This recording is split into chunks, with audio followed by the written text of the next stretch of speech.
together. I am the living bread that came down from heaven, says the Lord. Whoever eats this bread will live forever.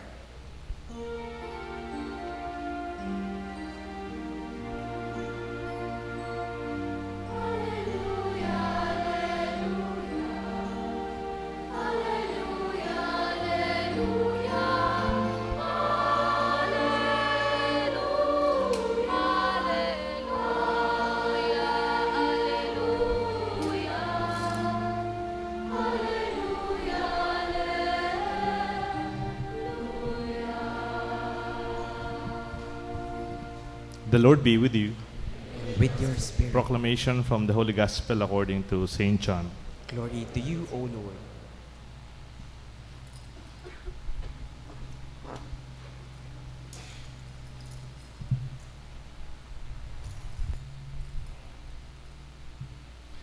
The Jews murmured about Jesus because he said, I am the bread that came down from heaven. They said, is this not Jesus, the son of Joseph? Do we not know his father and mother? Then how can he say, I have come down from heaven? Jesus answered and said to them, stop murmuring among yourselves. No one can come to me unless the Father who sent me draw him, and I will raise him on the last day. It is written in the prophets, they shall all be taught by God. Everyone who listens to my Father and learns from him comes to me. Not that anyone has seen the Father except the one who is from God. He has seen the Father. Amen, amen, I say to you, whoever believes has eternal life. I am the bread of life. Your ancestors ate manna in the desert, but they died.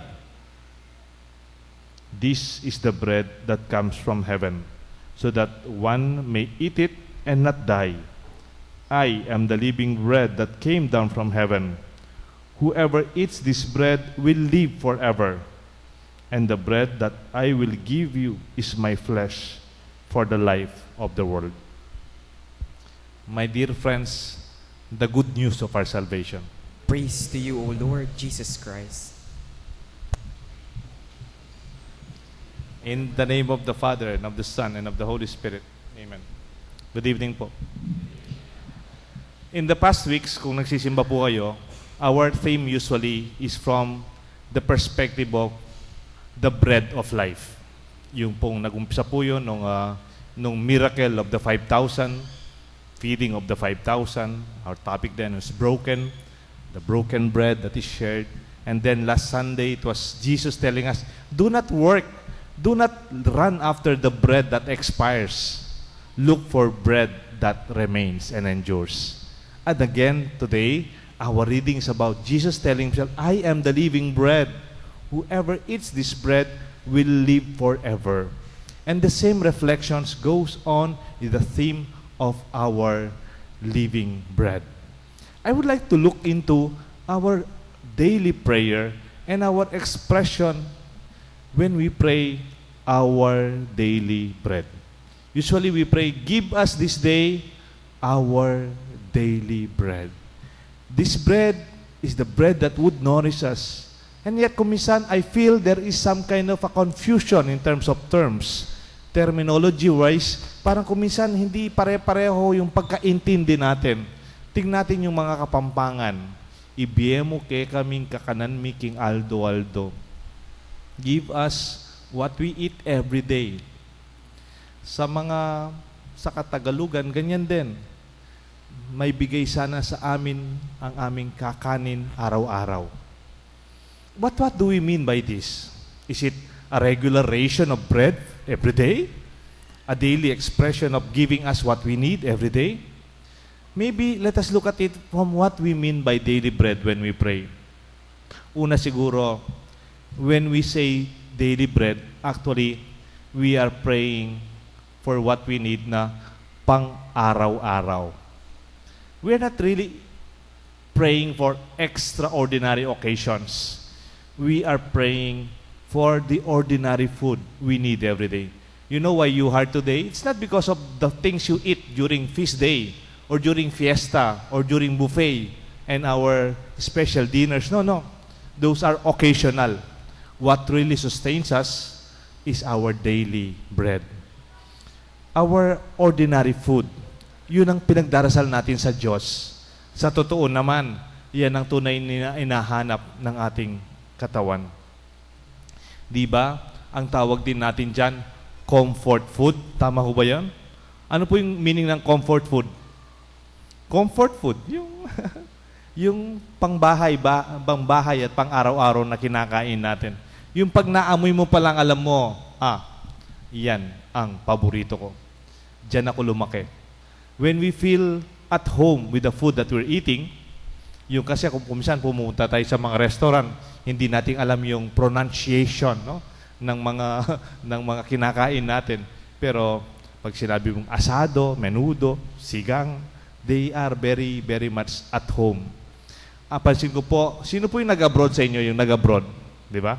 Pag nag-abroad ka, syempre, mag-enjoy ka first week, second week sa abroad, kakain ka ng mga pagkain ng local lugar na pinuntahan mo, and then sometime, mamimiss mo yung mahal mo sa buhay.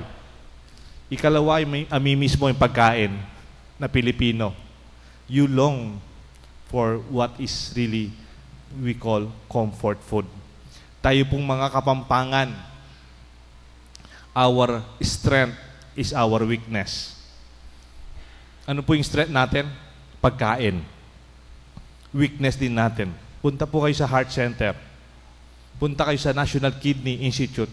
Ang daming pasyenteng Kapampangan. Our strength is our weakness. Basta may bagong restaurant, ano ka, manyaman ka rin, manyaman. Kumusta? Manyaman, presyo. Di ba? Pag may bagong buffet, mintahan na kayo, tignan nyo niya. Kaya di ba, kumisan, nagkaroon ng food poisoning sa eat all you can din. Pumupunta. It is because yung mga Kapampangan, talagang babanatan yan. But what is important is not those occasional or important events, though these are important, but our daily life that nourishes us. That daily life that comforts us. Naalala ko po yung reading from the first book of Kings 19. This is a continuation of the depression of Elijah looking for God. Elijah was in Mount Horeb. Inahanap niya yung Diyos. And then there was a great forest fire. But the Lord was not in the great forest fire. And then there was this earthquake. Yayanig ang lahat. And then the Lord was not in the earthquake. And then there is this great storm. Lakas ng hangin. And then the Lord was not in the great storm. And then Elijah heard a tiny whispering sound. And Elijah hid his face and said, Lord, I am here. Elijah recognized God, not in the storm, not in the great earthquake, not in the great fire, in a tiny whispering sound. Parang sinasabi ng ating Biblia, ang Diyos is in the most ordinary moments of our life, in our daily bread, in our ordinariness. Kuminsan, kahit sa mga damit, di ba sa damit? Kuminsan, meron tayong damit na Sunday dress, kuminsan, meron tayong Sunday best, pero kuminsan, meron din tayong pangbahay. Yung comfortable tayo na cotton, manipis, lumana, pero medyo kuminsan maluwang, tapos may konting butas dito, pero ang sarap. You're just being yourself. You don't have to impress anybody. Wala nang pinag-usapang how we look because we are at home.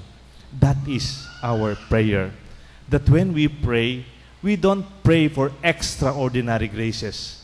We pray for the daily grace that we need every day. In fact, this prayer is also a prayer that this bread will lead us along the way. Alam niyo po yung term na ginagamit pag mayroong matandang may sakit tapos nagko-communion? In fact, sinasuggest ko po, kung may lola, may lolo sa bahay ninyo at hindi siya nakakasimba, please, inform our parish. Inform our EMDCs. We will schedule Every Sunday, pagkatapos ng misa, we will visit Lolo and Lola. We will give them communion. We will read the gospel. We will pray with Lolo and the family. And then, our sick, beloved family will receive the body, the bread of life. Alam niyo po kung anong tawag natin yan sa Latin?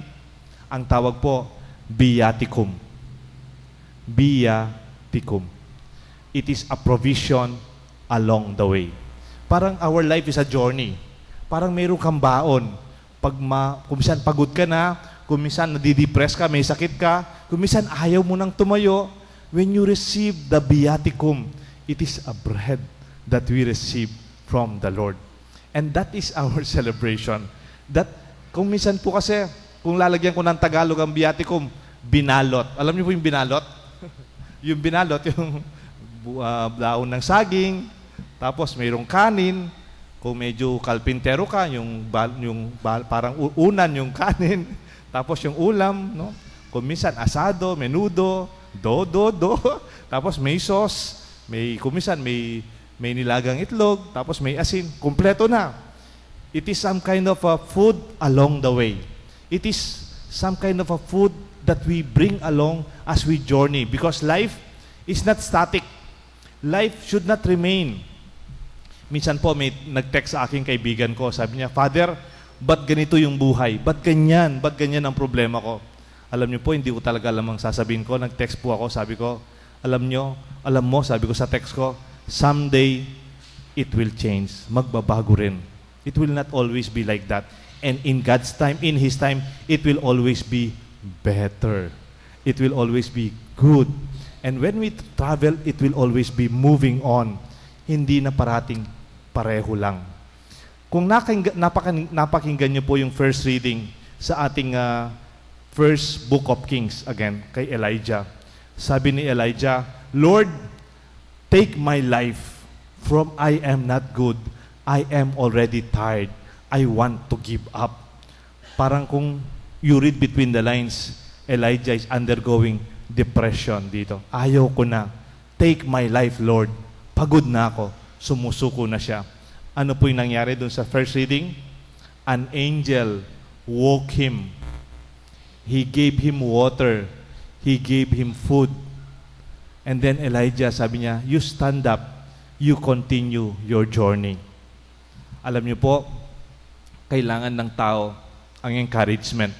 Our daily bread can be said, "Good morning, kaya mo yan." An encouraging word would be something that would give people reason to fill up not only their bellies, but even their souls and their hearts. Marami kasing taong gutom, not only materially, physically, but even they hunger for support and encouragement. May panahon pong nag-aaral po ako. Nung nag-aaral po ako, nagsisimba kami araw-araw. 10 years po ako sa seminaryo, 1984 hanggang 1994. Araw-araw, nagmimisa po kami. O minsan, dalawa pa. Alam niyo po, it sustained us to nourish our vocation. At nung natapos na akong pare, kala ko, okay na, pinag-aral na naman po ako. Alam niyo po, what sustained me? Ang dami naming binabasa, ang daming assignment, may thesis, may papers. Alam niyo po, what sustained me? Kahit pari na ako, dun sa pinag-aaralan ko, may daily mass, 12 o'clock to 12:30 lunchtime. Kahit may klase po ako, tapos lalabas na ako, may dala ko notebook, minsan magbabasa ako habang hinihintay namin yung pare. And then, by 12:30, I am refreshed. You can also attend our daily mass if you want to. Araw-araw po, may daily mass tayo, 6:30 p.m. Very comfortable. You don't even have to wake up early. And pag Monday, mayroon po tayong Bible study, nourishing, sustaining us with the bread of life. And this is my invitation for all of us, that we may be nourished, not only during Sundays, not only during special days, not only during special moments, but in our ordinary daily life. Minsan nagbibiro nga ako pag mayroon akong binyag dito, napapansin ko yung mga ibang ninong, hindi sanay pumasok sa simbahan. Kung minsan magnininong, paano silang magnininong? Kung sila mismo yung pananampalataya nila hindi nourished, malnourished. Di ba? Di ba pag engineer ka, pipirma ka, bibigay mo yung pangalan mo bilang engineer. Kung accountant ka, pipirma ka. Yung pangalan mo at titulo mo, itataya mo dahil accountant ka. Pag doktor ka, pumirma ka sa isang prescription, tinataya mo ang pangalan mo at ang titulo mo. Pag nagninong ka sa binyag, tinataya mo rin at tumatayo ka para sa pananampalataya mo. Pero kung wala kang nourished at malnourished ang ating pananampalataya, what can we share? Kung minsan sasabihin ko sa mga ninong, the Lord be with you. Hindi sumasagot. Minsan sasagot, and also with you. Sasabihin, alam niyo po, may bago po tayong sagot. And with your spirit. Actually, more than 3 years na yon. Kung gusto sabihin, 3 years na hindi pa sila pumapasok sa simbahan. And you know, we could also nourish ourselves continuously with the new things about our faith. We can read. We can encourage one another. Gustong-gusto ko po yung sinulat ni Paul sa Ephesians 4, sa aking second reading. Ephesians 4, 31 to 32. When we talk about the invitation of the Lord, that this bread is not for our daily bread, not only a bread in our journey, our pabaon, but also this journey leads us to eternal life, leads us to the freedom that liberates us to continue a life that is forever. Sabi po ni Saint Paul, do you want to experience a revelated life in the Spirit? Get rid of all bitterness. Get rid of rage and anger. Let go of your brawling and slander, along with every form of malice and sin. Instead, be kind. Be compassionate to one another. Learn to be forgiving to each other, just as in Christ has forgiven us. It is in this way that we see that bitterness would always make us stay. It will not see beyond our anger, our rage. Pag nakikipag-away tayo, wag nating patulan yan because we have a long way to go. Sabihin mo na lang pag medyo iniintriga ka, ganito lang ang sagot mo, excuse me, I have something more important to do. We don't have to go down to that level because our journey is a long way to go. Sabi nga ng ating gospel, our daily bread prepares us to eternal life. And Jesus said, whoever eats this bread will live forever. May we celebrate this bread every day and eat it and be nourished when we listen to the Word of God, read the Bible, and pray together. Alam niyo po, ba't ang ginagamit natin sa ating misa, unleavened bread? Napansin niyo po yung ostia, very flat, walang pampaalsa. Kasi po yung ginamit ni Jesus sa Last Supper, it was unleavened bread. Because that Last Supper is the celebration of the Passover. Ano po yung Passover? When the Israelites left Egypt and they passed over and went through from the desert to the Promised Land. Alam niyo yung kinakain po ng mga Israelites sa desert, going to the Promised Land? Unleavened bread. Tinapay na walang levadura. Meron po ako nakikitang magaling mag-baking dito, gumawa ng pandesal and seymada. Di ba pag nilalagyan nyo ng leaven, yung nilalagyan nyo ng, anong tawag daw? Yeast, yung bread, kailangan mag-stay mo ng a few hours o kumisan overnight, di ba? Alam nyo po, bakit hindi sila gumagamit ng yeast at pampaalsa? They have no time. Because they are on the way. They are always moving. They are always running. They are going to the Promised Land. That's why they take the unleavened bread. It's the same bread. Wala nga lang pampaalsa, but it is essentially the same bread. That's why we understand our life as a journey towards that. Kaya lang kung minsan, yung mga kabataan ngayon, hindi na naniniwala sa buhay na walang hanggan. Di ba may song at expression ng mga kabataan ngayon, di ba? Walang forever. Di ba? I'm following that Twitter. Walang forever. Alam niyo po, nung panahon namin, walang expression na ganyan. Feeling ko yung mga gumagamit ng expression na walang forever. Alam niyo kung ano? this is a language of bitterness. Di ba? Pag bitter ka, nasaktan ka, nagmahal ka, hindi ka minahal, sasabihin mo, walang forever. But that is not the basis of our faith. Nung panahon namin, uso yung side A. Hindi namin sinasabing walang forever. Sabi namin, forever more. Ha? Mas marami pa. Hindi lang forever, more pa. Because that is experience of overflowing love. Kaya lang, sa ating pananampalataya, it's more than forevermore. Pag nagdarasal po tayo, di ba? Paano po natatapos yung prayer natin? And we ask this to our Lord Jesus Christ, your Son, who lives and reigns with you in the Holy Spirit, one God, forever and ever.